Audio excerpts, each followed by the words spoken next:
Hello mga batuta. Yan. Sa mga nagtatanong kasi kung ilang bisis pakainin yung mga puppy. Sa amin po is 4 na bisis po sa isang araw.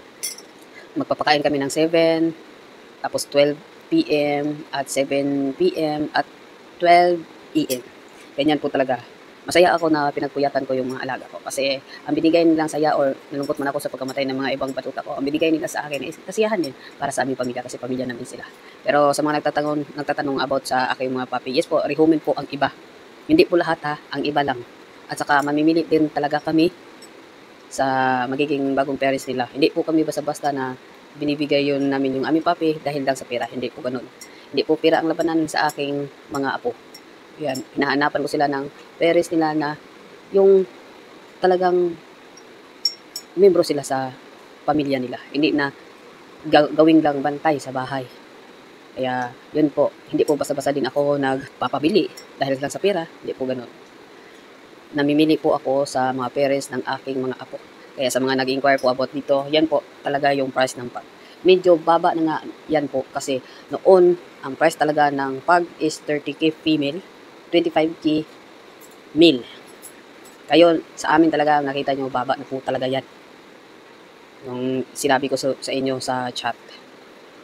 O, daming lumabas ngayon ng mga mura daw na mga puppies. Hindi nyo alam kung anong mga breed po yan. Kasi sa amin talaga is, nasa papel po ang aming pedigree. So, ibig sabihin pure breed po yung aming pag na nakikita nyo sa, lagi nyo nakikita ay yung mga kakyutan nila.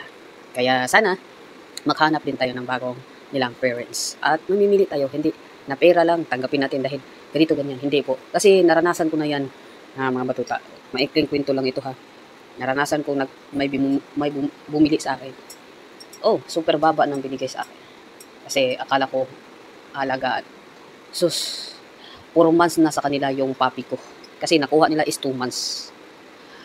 Sabi nila, ibabaksin nila. Umabot ng 4 months, hindi nila nabaksin yung aking dog. Dala-dala nila kung saan-saan sila, maggala sila sa kanilang pamilya. Kinalmot daw ang anak niya sa tuta ko. Kinalmot. Inuna pa daw niya yung anak niya pa-inject bago ang aso.